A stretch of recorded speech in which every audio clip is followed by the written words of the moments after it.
மீந்து போன வடை மாவை வச்சு நாம் ஈவினிங் ஸ்நாக்ஸ் ஒன்று ரெடி பண்ணிடலாமா? அதுக்கு மில்கா பிரெட்டு கொஞ்சம் எடுத்துக்கிறேன். வடை மாவை நாம் அதில் கொட்டிக்கலாம். கொஞ்சமாக தண்ணி நினச்சி நல்லா பிசைஞ்சு எடுத்துக்கோங்க. எல்லாத்தையும் இந்த மாதிரி நல்லா பிசைஞ்சு எல்லாத்தையும் சின்ன சின்ன உருண்டையாக நம்ம அழகாக உருட்டி எடுத்துக்கலாம்.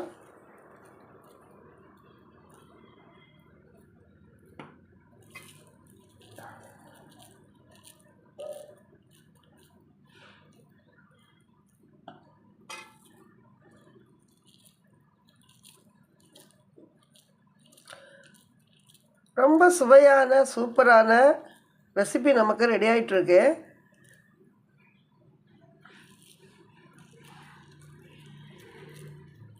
நீங்கள் பாஸ்தா,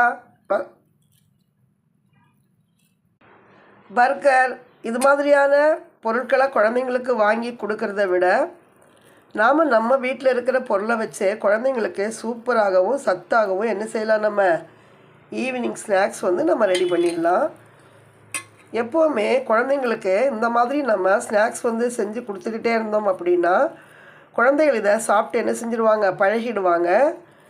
நம்ம கொடுத்தா கூட அவங்க என்ன செய்ய மாட்டாங்க, பர்கர் எல்லாம் என்ன செய்ய மாட்டாங்க, சாப்பிட விரும்ப மாட்டாங்க. பாருங்கள், உருட்டுறதுக்கு எவ்வளவு எளிமையாக இருக்குது பாருங்கள். நீங்கள் உருண்டையாக வேணால் உருண்டையாக போட்டுக்கலாம், இல்லை வடை மாதிரி கூட நாம் இந்த மாதிரி தட்டி கூட என்ன செஞ்சுக்கலாம், போட்டு பாருங்கள்.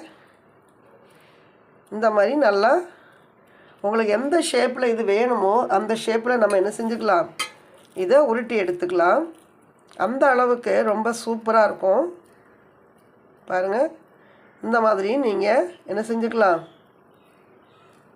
குழந்தைங்களுக்கு எப்படியெல்லாம் பிடிக்குமோ அது மாதிரி நாம் இதை அழகாக நம்ம குழந்தைங்களுக்கு செஞ்சு கொடுக்கலாம். கட்லெட் மாதிரி நம்ம இதை போட்டுக்கலாம்.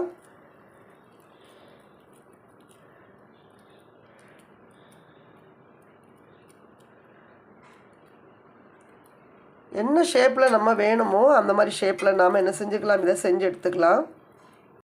பாருங்கள், இந்த மாதிரி ஷேப்பில் நீங்கள் உருட்டி வச்சுக்கோங்க. உங்களுக்கு எப்படி உங்களுக்கு ஷேப் பண்ணால் பிடிக்குமோ அதே மாதிரி பண்ணிக்கோங்க.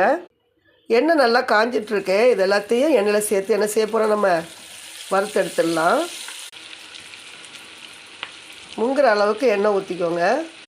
நல்லா வெந்துட்டுருக்கு. இப்போ எல்லாத்தையும் நம்ம ஒன்று ஒன்றா திருப்பி போட்டுக்கலாம்.